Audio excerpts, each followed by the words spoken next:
name is Chuck Bishop, and the video that you're watching is one in the series of This Is My Garden.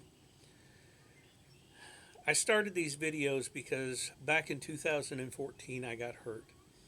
I have had a couple of surgeries since then. I have cadaver bones in my spine. I've got nerve damage with my spinal cord, and I've just not been able to garden the way that I was brought up to do so. What I would consider a very traditional way of gardening, where you're constantly tilling the soil, working the soil, uh, fighting the weeds, hoeing the garden, all those types of things.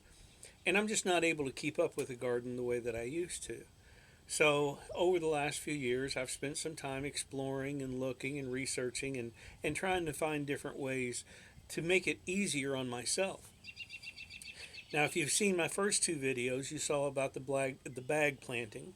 And what I'm talking about there is buying a bag of soil and planting directly in that bag.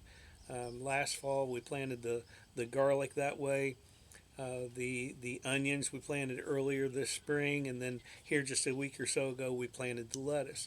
And so far that seems to be really working well. We've not had any problems with weeds coming through the bags or anything like that. I don't have to constantly stay on top of it to keep them clean. Today we're going to talk specifically about when to plant your garden. Now, I've already talked about the fact that we have planted some stuff, and everything that we have planted is frost or even freeze hardy. So it hasn't been bothered by any of the weather that we've had, and we've had some very cold weather for the spring. We've averaged about 20 degrees below normal for the last couple of weeks now. Today's been the first really nice day that we've had in a long time.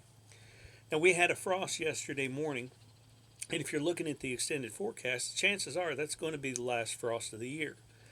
However, I subscribe to what my grandfather always said. Now, he lived in south central Illinois, and he said that you start your plants in the house on Valentine's Day, and then you put them out on Mother's Day or after Mother's Day.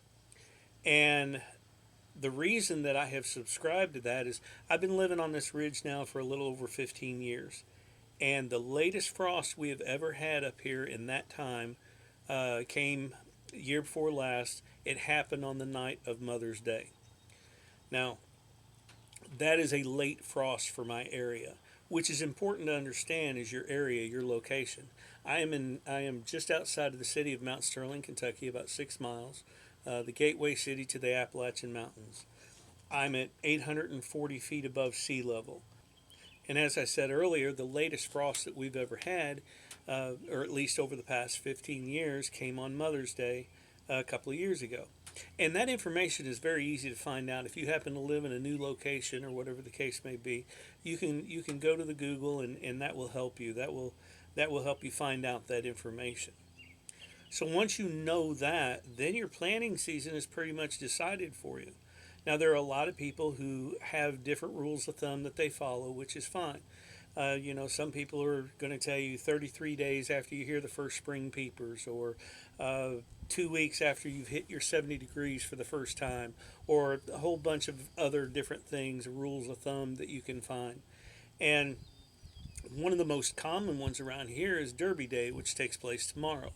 A lot of people around here will put their garden out after Derby Day. I personally want to wait that additional week for Mother's Day. As I said, the latest frost we've ever had came on a Mother's Day. And I am looking for the easiest way for me to garden. The last thing I want to do is be running out of the house at dark with a handful of old bed sheets, trying to cover up everything in the garden, and then have to turn around and run back out the following morning and get all the sheets off of it. That 1 week is not going to kill me. I can wait that week. So I do put mine out a little bit later than a lot of the people around here, but that's okay. I'm still going to get just as much out of my garden as they're going to get out of theirs. So, understanding the area that you live in, knowing what the weather is like in that area, and understanding the plant that you're putting in the ground. Planting season is pretty much determined for you by those things. Thank you all very much for watching these videos. I appreciate it. I'd appreciate it if you could like it or even share it. Thank you very much. You all have a wonderful day.